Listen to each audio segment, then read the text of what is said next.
Shalom, selamat pagi, selamat hari Minggu. Selamat beribadah bersama, datang untuk beribadah bersama di GBI Rahmat Immanuel Hotel Ciputra pada pagi siang hari ini. Kita akan segera memulai ibadah kita, dan untuk itu kami undang Bapak Ibu dan Saudara sekalian untuk bangkit berdiri.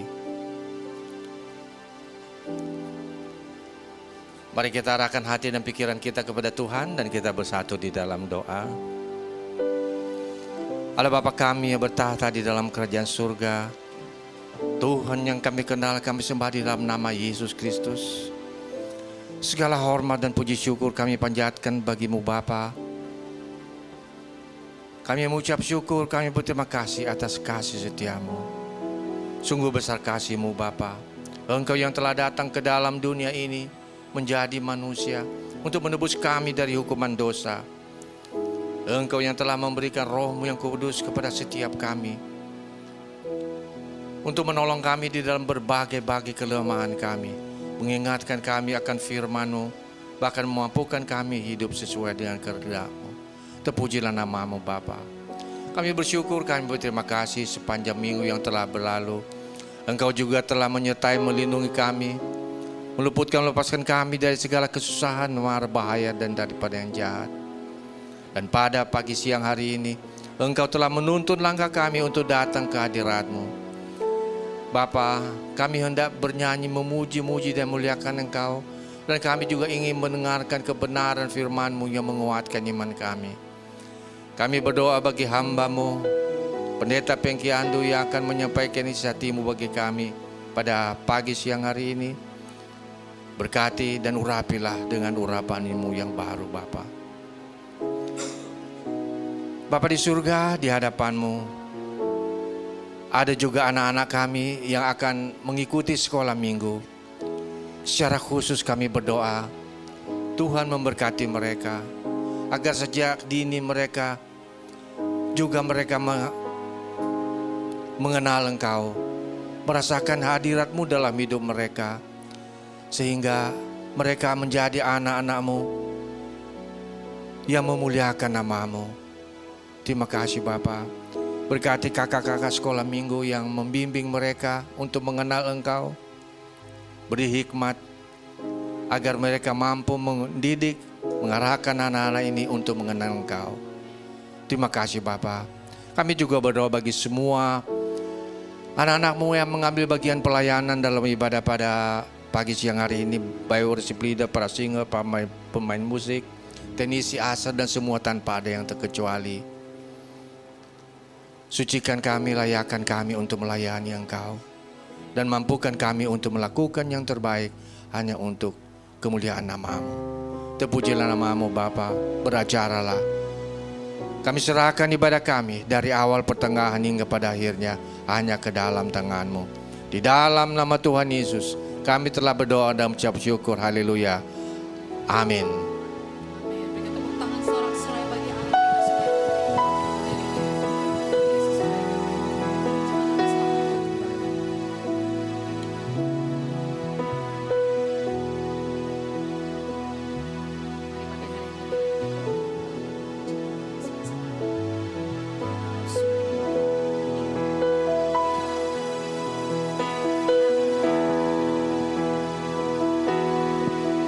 Sungguh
Tak putus-putusnya jiwa hati ini cuma bisa berteriak terima kasih Bapa. Sejak lahir Engkau rawat, Engkau pelihara kami lewat orang-orang yang Engkau pilih. Terima kasih untuk semuanya. Bahkan hari ini kami boleh ada di gereja juga karena dorongan Tuhan. Lewat Roh Kudus untuk mendapatkan hal-hal yang baru. Pencerahan pikiran, penguatan roh kami. Kami khusus berdoa untuk keluarga kami masing-masing yang mungkin tidak bersama kami di tempat ini. Tuhan juga memberkati hal yang sama. Kami siap diberkati Bapa untuk menjadi berkat keluar dari ruangan ini. Dan doa ini kami minta di dalam nama Bapa, Putra dan Roh Kudus. Di dalam nama Tuhan Yesus Kristus. Amin. Silakan duduk. Selamat pagi, selamat hari Minggu, selamat beribadah. Ya, kita kionghi dulu ya. Kionghi. Jadi kita akan belajar tentang global positioning system. Yang Anda pakai waktu Anda berjalan namanya GPS. Ya. GPS ini cuma perlu 2 titik. Pertama, Anda harus tahu posisimu berangkat di mana. Posisi kita semua finansial, hidup, pernikahan, posisi kita. Kemudian tentukan tujuan hidup Anda mau apa. Kan cuma perlu 2 titik ya. Tapi nanti kita akan berjalan. Lewat proses waktu, tantangan. Kadang-kadang GPS kita ngomong 400 meter lagi jalur kiri, belok kiri ya. Kita dituntun saudara. Nah kita akan belajar Tuhan itu punya GPS yang luar biasa. Tanpa kita sadari. Pakai itu saudara. Dan Anda akan sampai di tempat tujuan. Baik. Tidak berlama-lama kita akan membaca 3 cuplikan. Kita bangkit berdiri dari kitab 1 Samuel pasal 30. Cuplikan pertama ayat 3 sampai 8. Ini saya mau jelasin dulu. Ini titik awal, titik kita berada. Nanti dilanjutkan cuplikan kedua dan cuplikan ketiga sampai di tujuan. Tolong Ben atau siapa di situ. 1 Samuel 30 ayat 3 sampai 8. Ini berarti GPS-nya sinyalnya belum, internetnya agak mati. Nah, sudah nyala ya. Ketika Daud dan orang-orangnya sampai ke kota itu, tampaklah kota itu terbakar habis dan istri mereka serta anak mereka yang laki-laki dan perempuan telah ditawan. Lalu menangislah Daud dan rakyat yang bersama-sama dengan dia itu dengan nyaring sampai mereka tidak kuat lagi menangis. Juga kedua istri Daud ditawan, yakni Ahinoam, perempuan Yisrael, dan Abigail, bekas istri Nabal orang Karmel itu. 6, terakhir. 1 lagi. Lalu Daud memberi perintah kepada imam. Itu tadi ayat 5 atau ayat 6 yang terakhir ya? 6, ya sudah. Dan Daud sangat terjepit karena rakyat mengatakan hendak melempari dia dengan batu.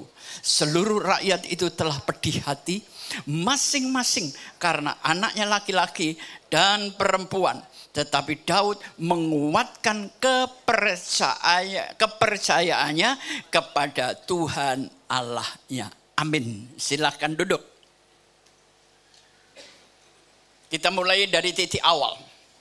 Saudara, Daud itu orang resek ya. Tapi dipakai Tuhan. Makanya kita nggak bisa menghakimi orang. Orang itu resek Pak Pengki. Kok dipakai Tuhan? Ya suka-suka dia lah. Mau pakai kursi, mau pakai batu, mau pakai pendeta, ya. Itu hak prerogatif Tuhan. Dan Daud dipakai, saudara. Daud ini kan terkenal resek, saudara. Daud satu hari pulang perang, dia itu menangan, saudara. Pokoknya tangannya tangan emas. Begitu dia masuk kota Siklak, dia kaget, saudara. Karena kota itu terbakar habis, keluarganya ikut hilang, anak-anaknya ikut hilang. Inilah keadaan kita. Di luar sama di dalam enggak pernah sama.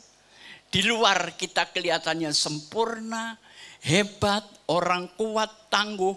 Tapi ternyata begitu masuk kota, Daud menangis. Bukankah keadaan kita juga seperti itu? Kita berusaha pakai topeng untuk menutupi keberadaan kita yang sebenarnya. Padahal kita menjerit dan menangis. Banyak suami istri ke gereja gandeng tangan. Padahal mereka lagi jeda pertempuran, saudara. Nggak enak dilihat orang. Ntar selesai kita terusin lagi gitu kan. Bukan saya nggak tahu Bu. Itulah manusia. Di luar dan di dalam tidak pernah sama. Kita hidup selalu dalam kepalsuan. Kotanya habis, semuanya habis. Ayat 4, naikin satu lagi. Ya, ayat yang keempat. Lalu menangislah Daud dan rakyat yang bersama dengan dia dengan suara nyaring. Sampai mereka tidak kuat lagi menangis. Para pria, gak usah takut dan malu mengeluarkan air mata. Tangisan itu berarti mengeluarkan beban emosional. Ya, seringkali kita sakit, seringkali hidup nggak pernah bahagia karena ada emosi yang belum terselesaikan. Percuma Pak, ntar saya nanya ribut. Mendingan nggak nanya, tapi soalnya tetap ada kan. Dan itulah kehidupan rumah tangga kita. Cobalah berani berkata tidak. Cobalah belajar untuk ribut dikit-dikit gitu loh. Hidup itu bukan kedamaian, saudara. Tapi bagaimana di tengah konflik kita tetap hidup damai. Artinya apa? Hidup itu jangan dilihat sepotong-sepotong. Hari ini engkau rugi, ya sudah. Tapi kemarin Anda untung, nggak cerita kan? Tunggu sampai proses Tuhan itu selesai, sehingga lukisan hidupmu itu tertata rapi.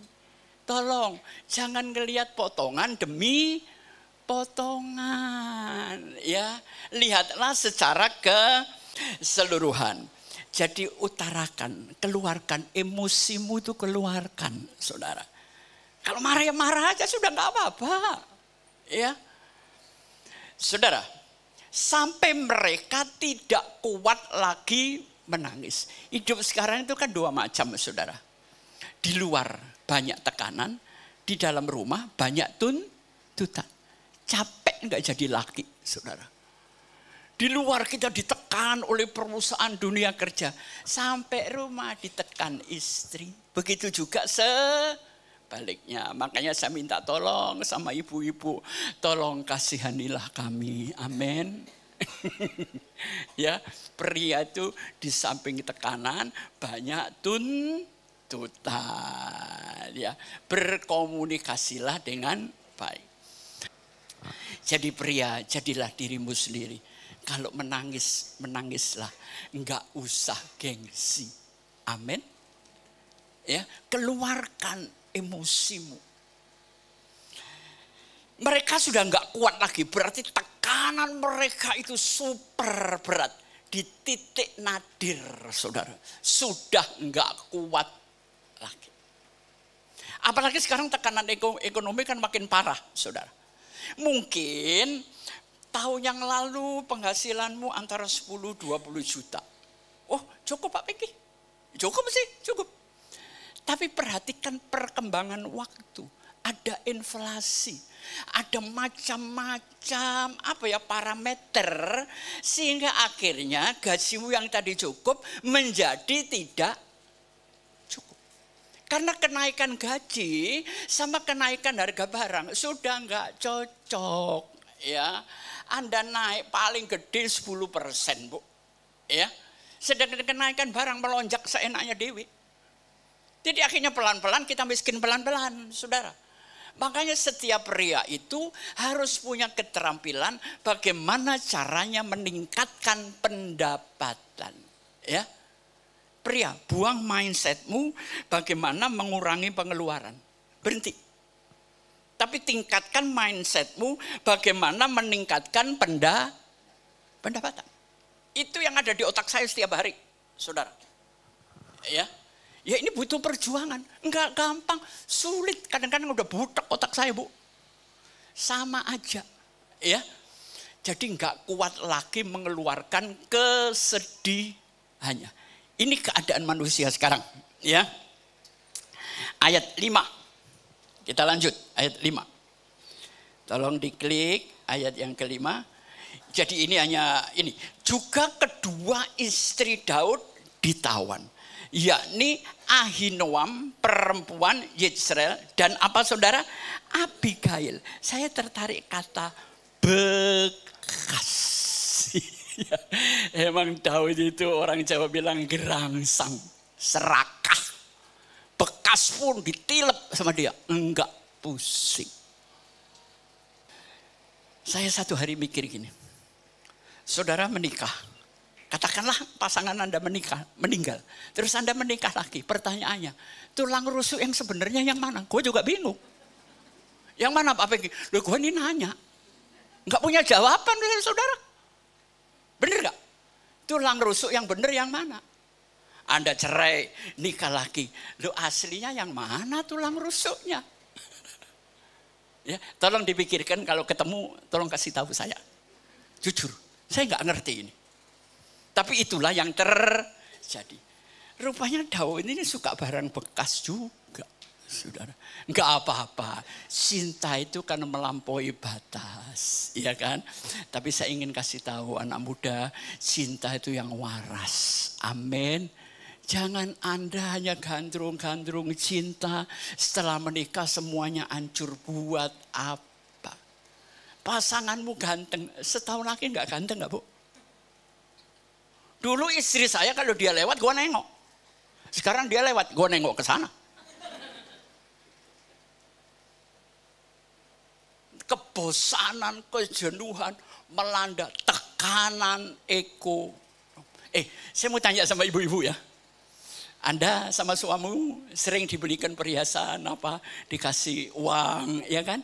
Terus satu hari suamimu butuh uang. Rela, ikhlas, ibu ngasih ke dia kembali. Yang bener. Dikasih tapi mukanya manyun, Bu. Itu yang gue gak enak. Toh itu dari suamimu juga. Kasih. Entar kalau ada uang beli yang baru, sis. Amin. Ya, ayo rumah tangga itu saling menolong. Ya. Ada dimakan bareng, nggak ada cari bareng. Di Jakarta itu kalau menikah pertama, kalau dua-duanya nggak kerja berat, Bu. Berat, ya. Tapi saya sarankan, tapi kalau nanti pasanganmu si suami ini sudah settle, kalau ada anak, berhenti, Bu. Anak lebih penting dari pekerjaan. Tapi saya nggak bisa maksa karena karier seseorang mungkin passion dia, ya. Harga diri dia, ya udah terserah masing-masing aja. Sekarang yang keenam, terakhir dari cuplikan yang pertama, ya, yang keenam. Dan Daud sangat terjepit karena apa? Rakyat mengatakan hendak melempari dia dengan batu. Di dalam rumah kejepit, di luar rumah kejepit. Ini posisi kita, Bapak Ibu.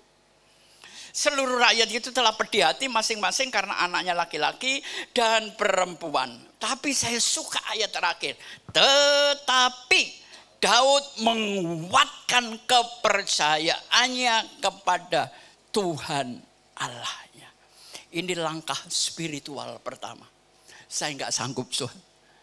Saya sudah nggak bisa pokoknya. Ya. Tapi saya lebih menguatkan rasa percaya saya. Tuhan mau kasih duit 100 juta bisa hari ini? Oh bisa, lewat cara dia kok. Ya. Jadi ayo kita belajar mempercayai Tuhan lebih dari sekedar percaya. Oke, sekarang kita naik ke cuplikan yang kedua. Ya.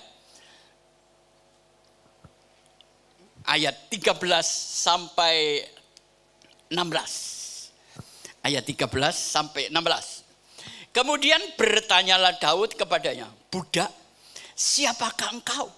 Dan dari mana engkau? Jawabnya, aku ini seorang pemuda Mesir, budak kepunyaan seorang Amalek. Tuanku meninggalkan aku karena 3 hari yang lalu aku jatuh sakit. 14.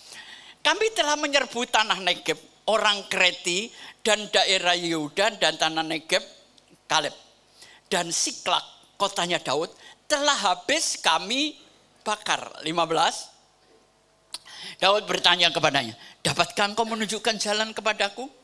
Kegerombolan itu arahnya kemana? Katanya, bersumpahlah kepadaku demi Allah bahwa engkau tidak akan membunuh aku dan tidak akan menyerahkan aku ke dalam tangan tuanku itu. Maka aku akan menunjukkan jalan kepadamu kepada gerombolan itu. Yang ke-16, ia menunjuk jalan kepada Daud ke sana dan tampaklah orang-orang itu berpencar di atas seluruh daerah itu sambil makan dan minum mengadakan perayaan karena jarahan yang besar yang telah dirampas mereka dari tanah orang Filistin, dari tanah Yehuda. Saudara, kenapa petunjuk ini datang? Ya, saudara kalau lagi mainin GPS, apakah GPS langsung menunjuk dari titik Anda berangkat langsung ke tempat? Enggak. Sepotong. Belajarlah untuk melihat maunya Tuhan setiap hari.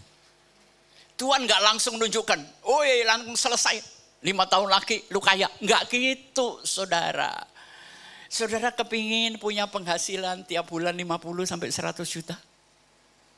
Siapa yang mau? Ini berarti belum nyampe pendapatannya. Enggak apa-apa. Saya suka orang berjuang. Saudara sudah berdoa kan? Tapi Tuhan menaikkan itu caranya gini yang saya alami. Tahun ini naik 2 juta. Tahun depan lagi naik 3 juta. Antara tahun ke-6 ke-7. Engkau dapat 50 juta. Amin. Enggak Tuhan blok nurunin. Gocap tio gitu. Emang engkong kita apa? Engkong aja enggak begitu. Ya, semuanya bertahap, langkah demi langkah. Orang pinter belum tentu sukses. Tapi orang rajin pasti berhasil. Tuhan butuh orang rajin. Amin. Istrimu rajin enggak? Ntar saya sidak ke rumahmu. Saya lihat kamarnya, aduh celana dalam ke sana, BH ke sana. Capek saya ngeliat perempuan begitu. Enggak boleh. Ya. Bangun pagi, saya langsung bersihin tempat tidur. Malam sebelum saya tidur, rumah saya harus bersih. Karena lewat bersih, rumah enak, pikiran jadi bening. Amin. Ya, kebersihan adalah bagian dari iman, bro. Ya, ayo kita bersih. Apalagi kalau saya itu kadang-kadang kalau kebaktian, Bu. Saya biasanya rada duduknya agak jauh. Karena kalau saudara dengar 1 jam, begitu ngomong itu baunya mabuk saya saudara. Ya. Jadi tolong kalau kebaktian jangan nyiksa tetanggamu. Ya, ngemut permen kayak apa kayak. Ya. Karena dari kebersihanmu saya menilai kepribadian Anda. Nah, saudara, sebelum petunjuk ini datang, ada 1 ayat yang harus saudara baca. Dan saya membacanya memang sesudah ini. Perhatikan, Ben tolong bukai ayat 8. Ini yang harus Anda lakukan lewat GPS. Apa? Kemudian tadi pertama menguatkan, jadi mempercayai GPS, ya, mempercayai alat itu. Kemudian bertanyalah Daud kepada Tuhan, Haruskah aku mengejar gerombolan itu? Akan dapatkah mereka kususul? Dan GPS-nya menjawab, kejarlah. Sebab sesungguhnya engkau akan dapat menyusul mereka dan melepaskan mereka para tawanan. Jadi di samping kepercayaan belief kita tingkatkan, ngobrol sama Tuhan. Ya, lewat batin, lewat pikiran. Apakah harus mengejar? Daud itu nguber aja masih nanya. Saudara nguber calonmu nanya? Enggak, saudara. Dari sini Tuhan jawab, iya. Jadi ya, satelit ke server. Ya, dari server masuk ke HP Anda. Yang harus Anda miliki apa? Keterampilan dan HP itu sendiri. Pertama punya HP-nya, kedua punya keterampilan. Ya, saya tuh nggak pernah GPS-an. Ya, saya cuma ngelihat kalau di dalam mobil teman, oh gini caranya, gini caranya. Saya tuh sekarang kadang-kadang kalau makan tuh mau ngamuk, saudara. Pak, pesennya lewat apa QR apa lah? Ya. Ntar bayarnya pakai, tolong Mbak QR-in di HP saya, QR. Makan aja ribet, aku sih bayar kok angel banget sih. Tidak selamanya teknologi itu juga menyenangkan, saudara. Ini lagi ngantri bayar, itu QR-nya nggak keluar-keluar. Saya kan kesel, saudara. Jadi pakailah segala hal. Saya sering nasihatin toko, ya kalau bawa tunai ya biar bawa tunai Bu. Ya, yang nggak bawa biar pakai yang teknologi. Offline sama online itu harus bareng. Amin. Ya. Siapa di sini yang pacaran pakai online? Ada yang kejebak, saudara. Loh, saya ngomong online, bener. Kenal dari chatting. Ini mana Gideon? Gideon sudah datang belum ya? Belum. Dia ngomong gini, Om, aku ganteng gak Om? Duh, kamu kok jadi bagus begini gitu. Ternyata di Android itu orang bisa lebih ganteng, bisa lebih cantik. Begitu ketemu orangnya, oh Tuhan Yesus tolong. Itu manusia, jangan pakai teknologi.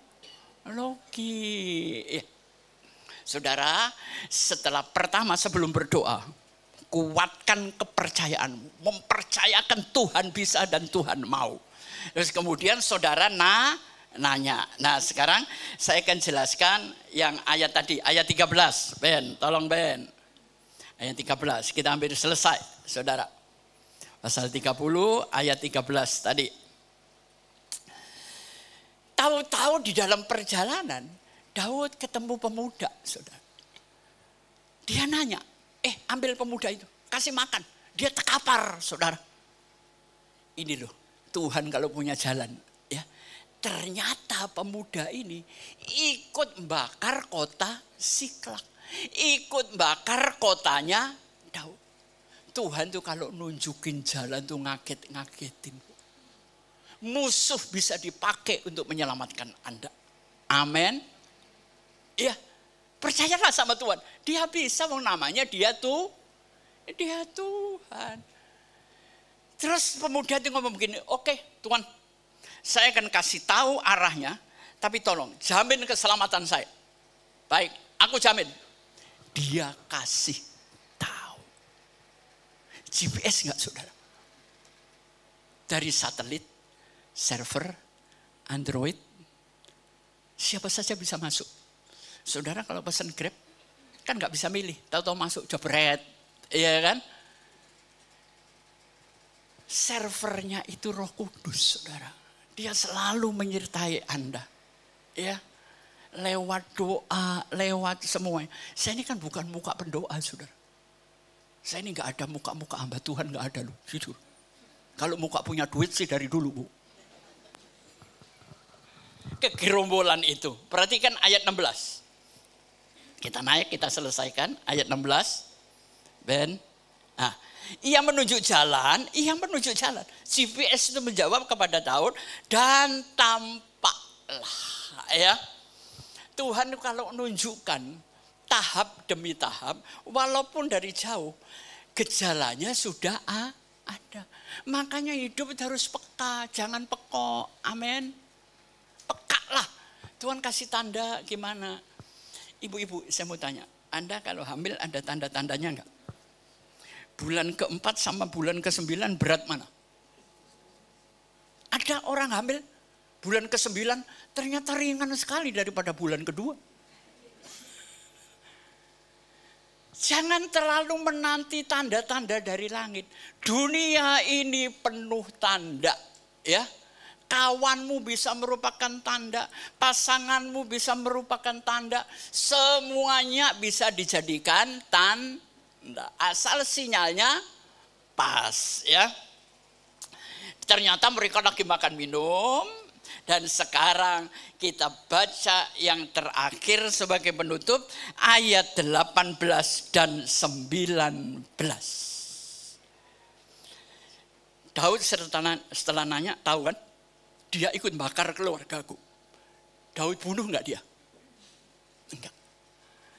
Hidup itu harus mampu mengendalikan emosi, saudara. Emosi ini paling berbahaya.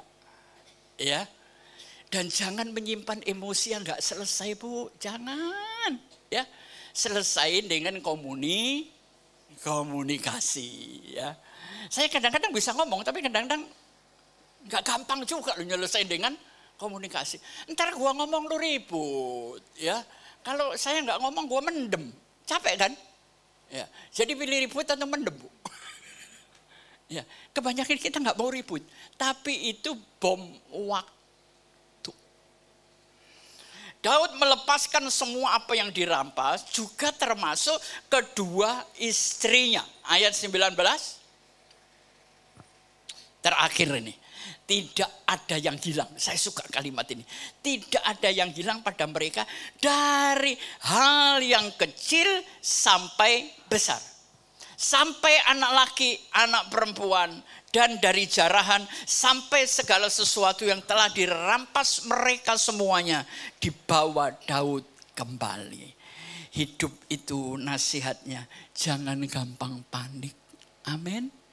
Tenang dulu, mikir, jangan emosional. Kalau saudara lagi butek dengan persoalan Anda, berhenti dulu. Keluar dulu, Bu. Mau beli ngopi, mau ketemu teman, saya gitu orangnya. Kalau saya dulu ribut sama istri, kalau saya nggak keluar, perang gede, Bu. Mendingan saya keluar. Soal entah nanti saya datang disambung atau enggak, urusan kedua. Ya kan? Nah, saya ingat istri saya, kalau lagi ribut, Bu, itu tidur tetap ribut, Bu. Saya ini kan capek, nggak bisa, bangun, selesai. Gue ini capek, bro. Cewek-cewek kan gitu, bangun, nggak bisa, selesai.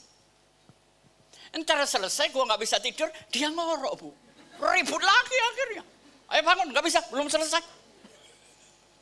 Nggak usah gitu, ya. Jadi kalau punya persoalan, tenang dulu, biar ngendap, Bu. Setelah ngendap, pikiran kita jernih, baru komunikasi.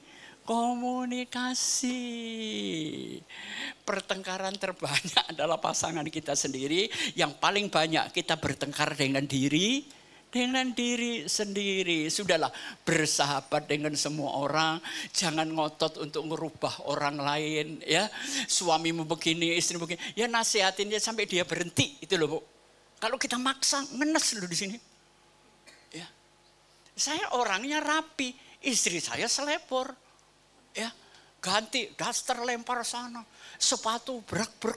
Awalnya saya sabar, lama-lama gue jadi budak di rumah ini. Dasternya saya guntingin, Bu. Akhirnya gue beliin lagi juga, yang rugi siapa? Saya juga kan. Iya. Jadi menikah itu bukan untuk mencari orang yang cocok. Tapi lewat pernikahan kita belajar untuk jadi cocok. Walaupun sampai mati tetap kagak cocok. Sudah. Ya. Saya ingat ada ibu-ibu ngomong gini, udah agak lama sih. Pak Pengki, doain Pak. Saya sakit hati. Saya ini susah tidur. Kenapa? Suami saya itu kalau ngorok kayak babi Pak. Babi campur kebo jadi satu suara. Saya nggak ngedoain. Pas ada ibu-ibu yang ditinggal mati suaminya. Bu, Cik nanya ya. Sama Cici baju kuning itu. Udah sekarang nanya aja. Ternyata dia nanya, suaminya meninggalkan dan dia nggak ngomong. Seresek-reseknya suami kita masih mendingan kita punya suami.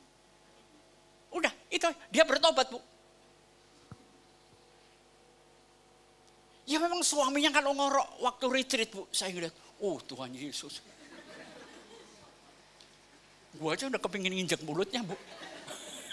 Gimana tuh istri dia? Itu kan udah kelewat batas ngorok Bu. Tapi nanti kalau suamimu meninggal, engkau kangen dengan suara itu. Amin. Kangen loh. Itu indah Bu. Musik di dalam tidur. Yang ngorok yang biasa langkrok, ini enggak. Cekrok, krok, cekrok. Aduh. Ada teman saya ngorok kayak begitu. Siapa di sini yang suaminya ngorok? Kenapa sih orang kok ngorok? Karena lidahnya itu keluar dikit Bu. Memang enggak keluar dari mulut, tapi dari pangkalnya itu dia maju dikit. Nah, itu menimbulkan membran suara. Bisa dibenerin bisa. Caranya gimana? Cabut aja lidahnya. Biar enggak pakai membran dong. Bos. Enggak, itu karena unsur usia atau karena apa ya. Itu pangkal lidahnya itu narik dikit. Sekian mili aja. Itu menimbulkan suara Bu. Ya, makanya saya mau kasih tahu pasangan ya. Saudara sudah nggak suka sama istri sama suamimu. Dengar baik-baik. Anda nggak suka sama suamimu. Di luar sana yang ngantri suamimu masih banyak Bu. Mau dibuktikan? Ayo. Risikonya kecil. Jangan. Selama masih hidup cintai baik-baik. Kita nggak punya banyak waktu. Amin. Iya. Waktu kita sedikit diisi pertengkaran 70%. Gila kali. Ya. Gimana? Bu, bahagia sama berkelainya banyak mana selama menikah? Bahagia. Oh, keren. Jaga terus Bu ya. Saya kadang-kadang sering ngelihat ada suami istri. Kalau kebaktian itu saling pegang tangan, saling remes gitu. Sampai saya bilang, mau dong. Tapi patut ditiru. Mereka sudah berumur loh. Ya kan? Kita sudah pegang aja sudah risih Bu. Sudah nikah 30 tahun. Apaan sini sih? Duh kok ketawa Bu. Ya, yang mesra lah. Tua-tua mesra. Ya. Jadi kesimpulannya apa? Gampang. Posisi kita di dalam dituntut, di luar ditekan. Kita sudah nggak bisa nangis lagi ngadepin hidup ini Tuhan. Ekonomi kayak begini, tuntutan kayak begini. Udah nggak bisa, nggak ada air mata lagi lah hidup ini. Tapi Daud bertindak apa? Hidup itu jangan cuma hebat di luar. Tapi di dalam rumah kita pun juga harus jadi orang hebat. Amin. Ya. Terutama di depan anak-anak.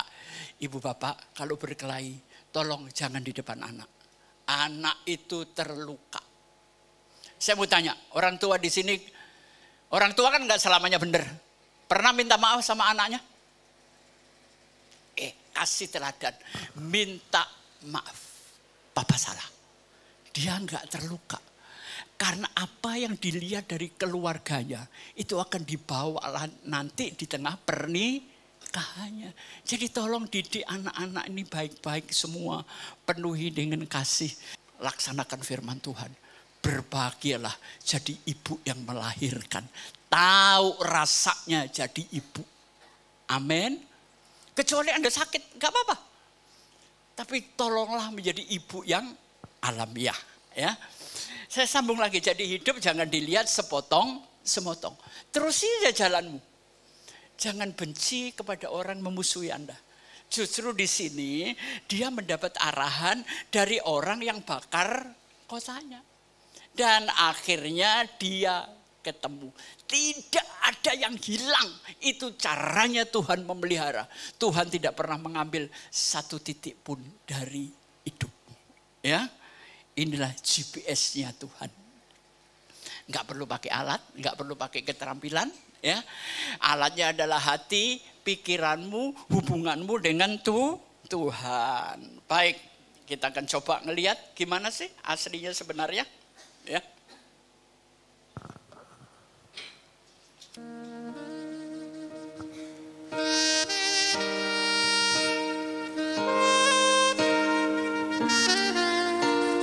Kalau saudara lagi stres, dengerin lagu. Ya, lagu itu, musik itu bisa membangkitkan sesuatu.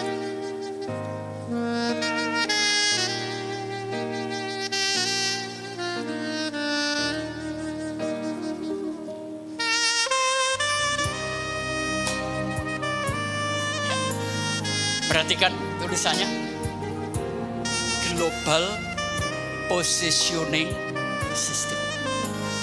Karena ini sistem sudah dirancang. Demikian juga kita di dalam hidup ini. Ada sistem yang sudah dirancang oleh Tuhan. Bagaimana kita hubungan dengan Dia. Ya, kita naik satu, klik, tolong. Global Positioning System itu dengan pendapat saya rubah menjadi growth. Hidup itu harus berkembang, ya, berkembang dalam segala hal. Pengembangan ini penting. Yang kedua, apapun yang Anda kembangkan itu akan menghasilkan sesuatu yang baik. Jadi banyak teman-teman saya sekolahnya lebih pintar dari saya, cuma dia nggak bisa memasarkan dirinya sendiri. Akhirnya ilmunya nggak bisa dirubah jadi duit kan? Dia pintar, saudara, pintar sekali. Jadi perlu marketing itu perlu. Yang ketiga, solid. Jadi berkembang, ada hasilnya.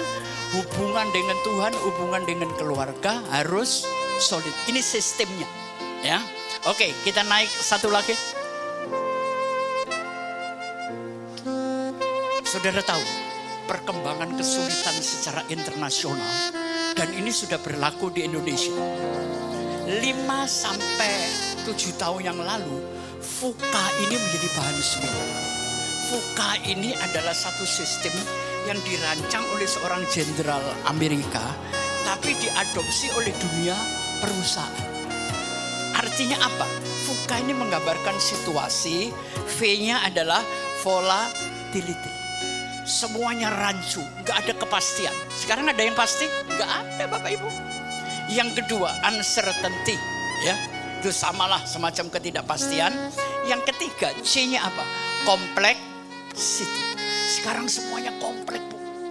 Satu terkait satunya, satu terkait satunya, pusing sendiri kita ngelihat. Dan yang terakhir, ambiguity, nggak ada yang jelas sekarang ini, ya, rancu. Tapi belakangan ini, 2-3 tahun belakangan ini, seorang profesor mengajarkan dari VUCA kita beralih ke situasi yang namanya BANI. BANI itu apa? Berita. Sekarang manusia rapuh semua, gak ada daya juang. Ya, perhatikan, di mana-mana unsur kerapuhan menghinggapi manusia. Yang kedua, anxious. Apa anxious itu? Hidup dalam kegelisahan dan cemas, kita cemas. Nah, sebetulnya banyak gelisah cemas kita ciptakan sendiri. Gini ya, saya sering mengajar manajemen keuangan itu seperti mengupas makan mangga. Kalau saudara beli mangga, yang dikupas apanya? Kulit ya. Kulitnya Anda makan? Enggak kan? Buang. Inilah bagian dari penghasilan kita yang boleh kita buang lah. Sudah nggak usah balik, ya. Beli baju, beli ini, mau travel. Terus dagingnya dibuat apa? Dimakan sama keluarga. Terus peloknya, bijinya dibuat apa? Dibuang? Enggak. Anda buang dimanapun dia tumbuh jadi mangga. Inilah namanya penghasilan kita ada sekian persen untuk investasi. Amin. Hati-hati loh. Rumah tangga ini jangan terlalu gampang belanja royal foya-foya. Kita harus tahu keuangan yang saya keluarkan ini nanti tertutup, income-nya kapan? Ya, investasi yang benar adalah leher ke atas. Jangan investasi leher ke bawah. Anak muda, dengerin saya ya. Sisakan sebelum Anda belanjain investasi.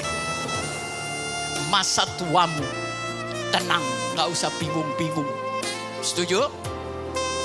Saya mau tanya, rumah yang Anda tempati itu aset atau enggak? Enggak. Karena dia ngeluarin duit. Ya. Listrik, renovasi ini, itu, pajak itu. Oke, dibilang aset, oke, itu simpenan. Bukan aset. Aset adalah sesuatu yang menghasilkan. Ya, misalnya nyimpen emas, nyimpen apa yang gampang-gampang lah.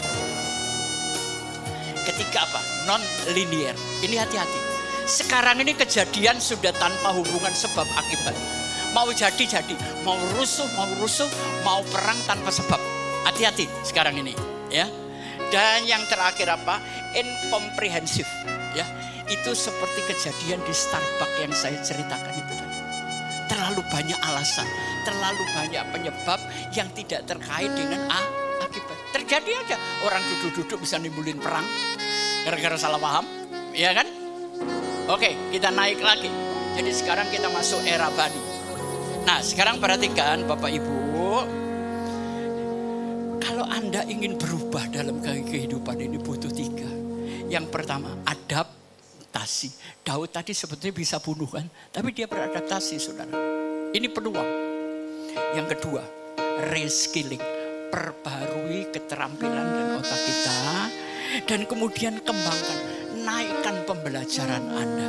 Ya, ambil kursus ini, kursus itu, ibu-ibu daripada nganggur ya. Kalau saya lewat CP itu ada yang namanya cooking BCA. Banyak yang ngeles, belajar kue di situ. Bisa dijual daripada nganggur, ntar otak ini ngeres. Bener nggak? Lakukan sebuah kegiatan yang produktif ya. Jadi reskilling, upskilling, adaptasi ini membuat perubahan dalam hidup Anda. Oke, kita naik lagi. Klik. Kalau Anda mau eksis ya dalam kehidupan pribadi, profesional atau kerja, yang pertama kepercayaan. Saya kerja hampir nggak pakai modal. Teman-teman percaya aja. Udah jalanin dulu Pak Pengki, saya bantu, saya support. Nah kalau kepercayaan sudah tertanam, langkah kedua adalah agil. Apa artinya? Tangkas dan tangguh. Cepat nangkap sesuatu, cakap belajar sesuatu. Dan yang ketiga harus kuat. Kuat mental, kuat fisik, kuat semuanya sekarang ini ya. Gimana caranya supaya kita dapat eksis? Ya itu tadi, trust, tangkas, strong. Kita naik lagi, klik. Nah supaya mengalami perubahan, saudara punya ambisi? Siapa yang gak punya ambisi? Orang kalau gak punya ambisi itu sudah mati separuh, saudara. Hidup itu harus tetap punya ambisi. Ambisi ini harus didukung dengan kepercayaan. Seperti Daud tadi. Ya, menguatkan kepercayaan. Ambisi sekalipun percaya tanpa tindakan percuma. Itu mimpi sama melamun Bapak Ibu. Ya, tindakan itu penting. Ya, naik lagi, klik supaya cepat selesai. Nah, Yesus pernah berkata, kalau engkau disuruh jalan 1 mil, jalanlah 2. Sekarang ini dibutuhkan kekuatan ekstra, kerja ekstra. Itu namanya more. Ya, artinya apa? Apa yang memotivasi Anda? Saudara kepingin punya banyak duit, motivasinya apa? Aku bisa bantu banyak orang.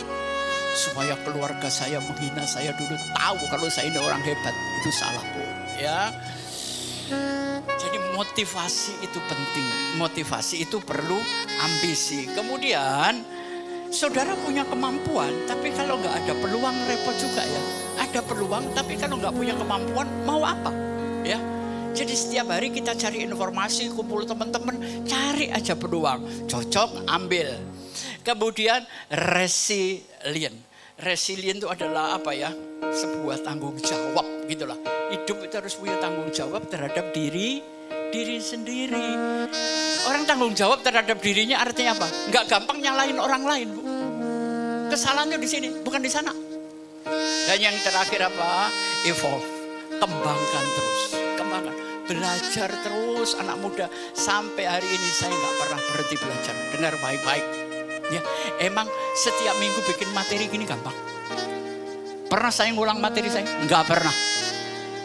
Dalam waktu 5 hari saya menyiapkan materi ini, materi seminar, materi apa lagi. Saya belajar nggak ada habis-habisnya. Risikonya, duit bukunya juga gede, ya kan? Kurang tidur. Saya bisa mestinya seneng-seneng sama temen, nggak bisa. Saya belajar, Bu. Tapi jam 1, jam 2, kadang-kadang tidur jam 4.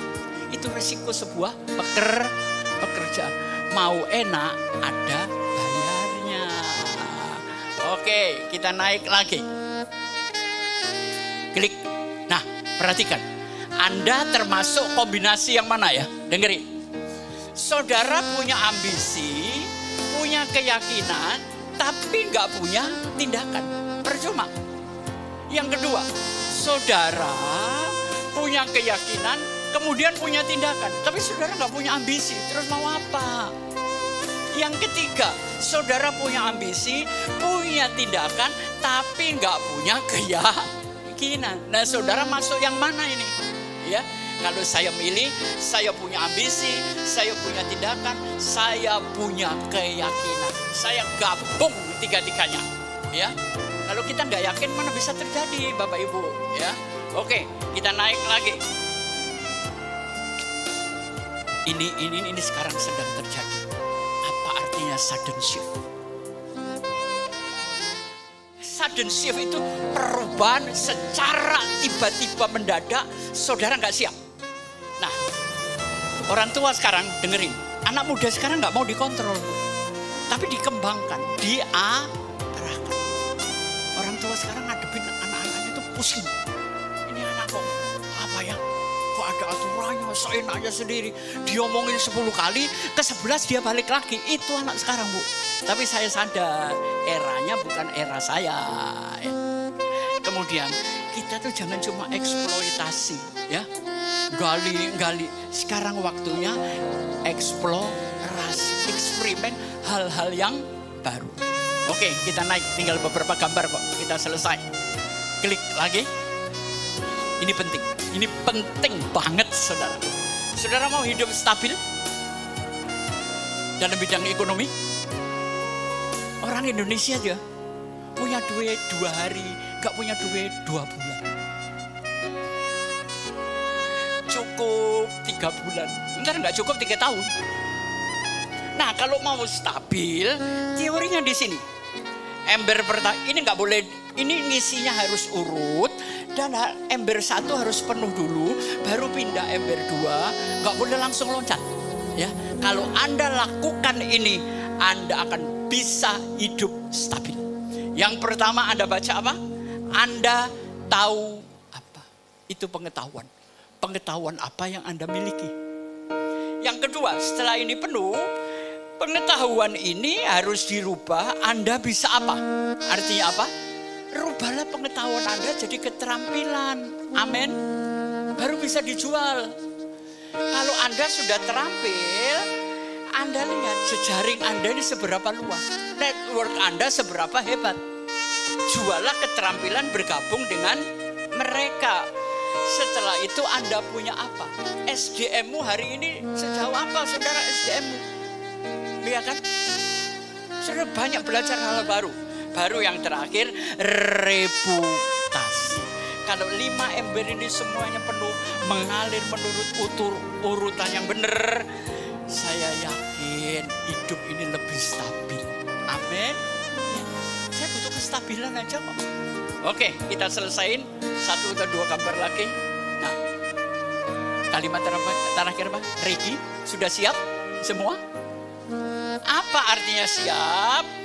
Yang pertama, R-nya itu adalah resilient, ya. Ember-ember sudah penuh tadi. Dan sekarang resilient itu apa sih bahasa aslinya ya? Resilient itu kemampuan. Kemampuan. Belajar terus Bapak Ibu.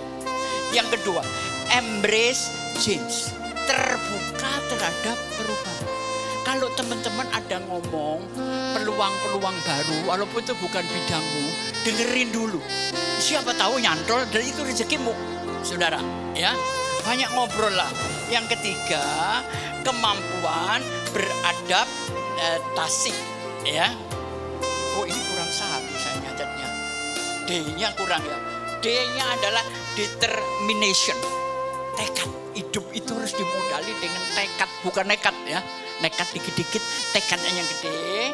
Baru Y-nya yield to opportunities, yang artinya cermati peluang.